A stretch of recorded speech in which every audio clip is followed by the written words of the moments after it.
intestinal tract. Really? Because we have 60% of our lymph nodes surrounding the large intestine. So if you have a toxic large intestine, you're going to have a toxic backup in your lymph nodes, which will travel throughout the whole body. So the thing is to put as much fresh, whole, live food and lots of water in there to detoxify, to clean out the intestines and the kidneys. Right. and begin to allow them to function more naturally. Right. And one thing, if I may add this too for our viewing audience, is to remember this. When you start to lose weight, say you start exercising or you decide that you're going to go on a weight loss protocol of some sort, a lot of people are doing the Atkins diet, you know, yada, yada, yada, all protein, especially all protein. It's very important to know that you must have a great deal of water. And there's a very simple formula, so get your pencils out, that you should know. You take your weight times 0.075, and that will give you the number of cups you need per day for your body size without exercise. Oh, really? Yes. I've never heard that before. Yes. Interesting. So, and coffee doesn't count. So juice doesn't count at all. So it's really important to get enough water in there. Because as you start to lose weight, your fat cells, which are big and fat and round, they're going to go, and they're going to squeeze nothing but toxins into the bloodstream. What will help they to make port that it? sound effect? You'll hear it all over your body. You'll be like, what was that? Oh my gosh, that was a fat cell squeezing out some toxins. Squeezing those toxins. Get those toxins out. Absolutely. I like that. I know, just these little visuals. So if you don't have fiber and water to help pull and bind these toxins, then they'll just recycle and recycle in the body. Oh, no. And make you sick, make you feel Oh. kind of cruddy. Yeah, we Yeah. don't want that. Well, let's talk about the effects of some other things that perhaps affect us more adversely than we think. What about alcohol? Alcohol is a problem. If taken in moderation, alcohol is fine. And what is moderation? Okay, according to most studies, we find that people who consume 1 glass 3 or 4 or 5 nights a week, that's not a problem as far as that being considered a moderate amount of alcohol. I consider moderate really no more than 2 or 3 days a week, a drink ideally each of those times rather than 2 or 3 days a week, because that's 6 drinks. What alcohol does is multifactorial in the sense that it really does lower enzymatic production. Okay. Oh, it does. It releases an enormous amount of insulin because it's a pure sugar.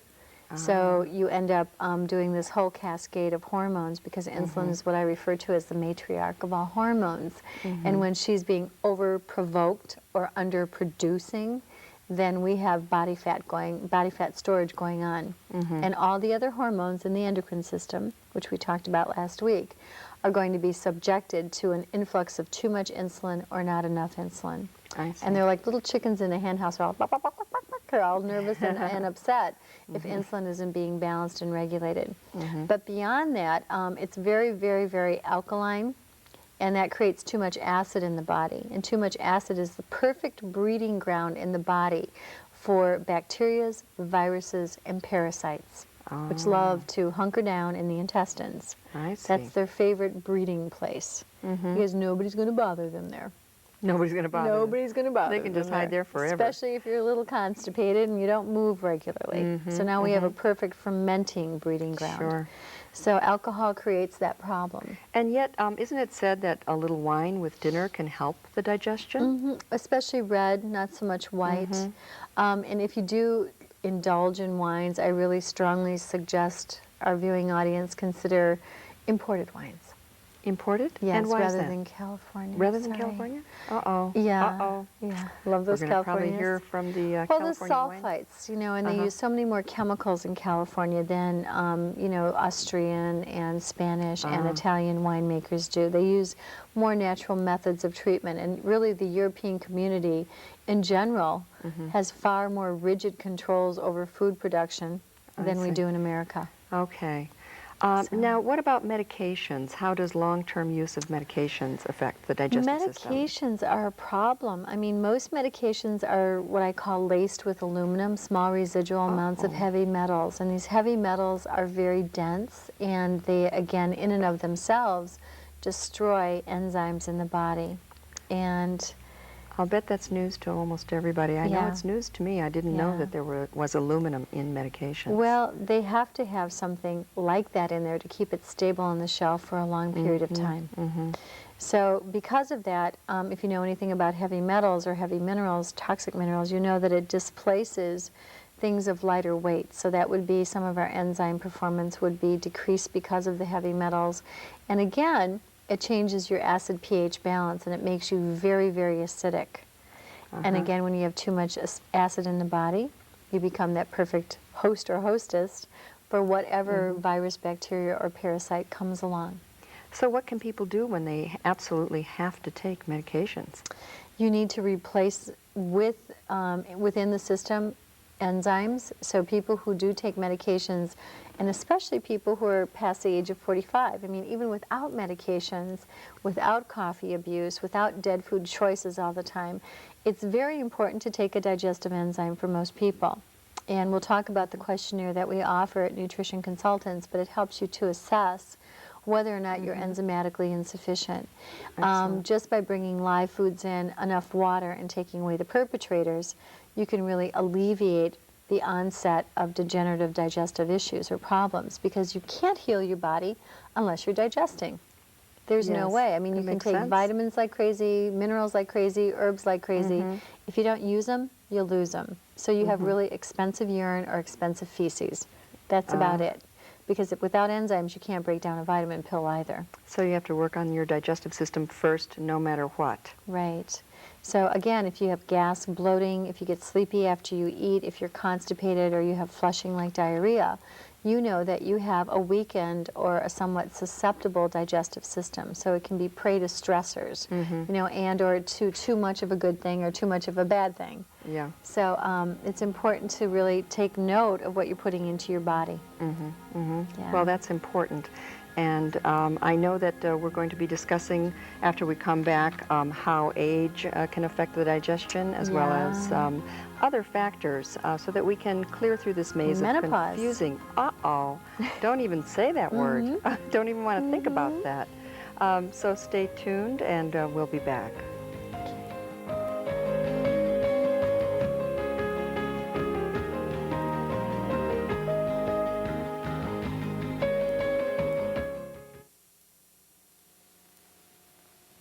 Hi there, I'm Deborah Arneson, and today we're going to talk about live versus dead foods. Remember when our moms told us to clean our plates and eat 3 squares a day and never ever skip breakfast? Well, there's been a lot of confusion since Mom told us that, hasn't there been?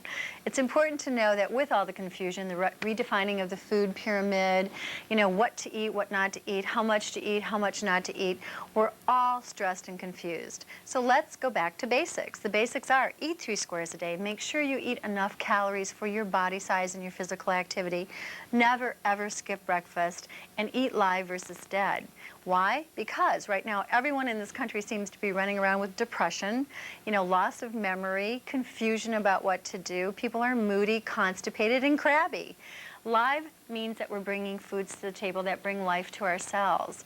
Dead and doughy foods store as fat, and we have our highway robber foods that literally go into the body like little banditos and stick us up and take out everything that we're trying to preserve and hang on to. The best foods, of course, are foods that are pretty much eaten as they're grown. These would be foods like fruits and vegetables and whole grains, the kind of breads if you drop them, they'll break your toe. We also have our unadulterated protein foods, which are our cold water fish, and our antibiotic and hormone-free meats and poultry. How to remedy your overstressed, achy, chilled to the bone, can't concentrate body?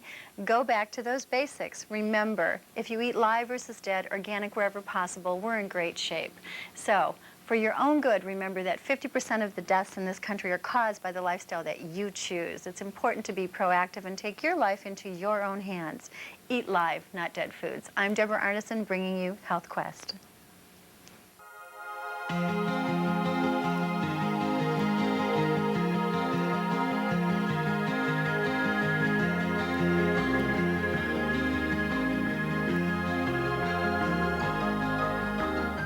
Welcome back.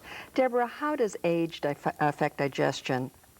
Well, it can be very problematic for some people as we age, but especially as we go into menopause, our entire biochemistry shifts quite a bit. If you've abused yourself, as I mentioned earlier, then you will age physiologically faster than you should. And again, if your enzymes are being performed and created in abundance, then you will have longevity and vitality for years to come. People who age rapidly have basically created a cellular oxidative kind of effect, which is like a cascade effect. They lose the ability to digest well. They don't bring in live, nourishing nutrients and enzymes into their system, and their cells die off sooner. But what's interesting, and I'll share this story with you, I had a young lady who came in to see me. Her mom brought her in, and she was 17 years old, and she was not digesting, had migraines every day, gas, constipation, bloating, terrible sebaceous acne, cognitive problems. She couldn't focus, really kind of ADD in school. Her grades were suffering because of it, and she had some high aspirations to go on to medical school. And what else was wrong with her? Oh, attitude. She had a really bad attitude. Oh, I imagine she didn't She just feel felt very good. terrible. Yeah? She's like, grumpy. And this kid was like mean to her mom. And I was like, oh, thank goodness I don't have a teenager. Anyway, we changed her diet considerably and gave her enzymatic support. And it's amazing because young bodies heal pretty quickly. And within, I'd say, 4 to 6 weeks, this kid was feeling great. Her face had cleared up. She was moving her bowels. She was up to 1 or 2 movements a day. Not great, but certainly not twice a week. And the bloating was gone, the gas was gone, she had energy. When she came in, she couldn't walk more than a couple blocks without every joint in her body aching, and she was only 17. Oh, that's just amazing. Yeah. Well, you know, I know that at Nutrition Consultants that you have some sort of a test that people can take, right, to find out how they're functioning? It's a quiz, and it tests your hypoacidity or hyperacidity. So it tells us whether or not you have low hydrochloric acid production. So you people out Excellent. there are welcome to give us a buzz, give us their phone number. We'll call them back, send them out the quiz, or fax it to them. Oh, excellent. And they can find out whether or not they need digestive enzymes. Oh, that's fantastic, Yeah. because I'm sure that will help everybody to understand how they're functioning, because after all, you are not just your good genes and what you eat, but you are what your diet, what you don't eat, what you don't excrete, what you eat, and what you digest. Yes, Yeah, very yeah, yeah. definitely. So thank you very much for staying with us today, and be sure to call Nutrition Consultants and get your copy of the quiz. And thank you once again for tuning in. This is Gloria Vespicas saying so long for now.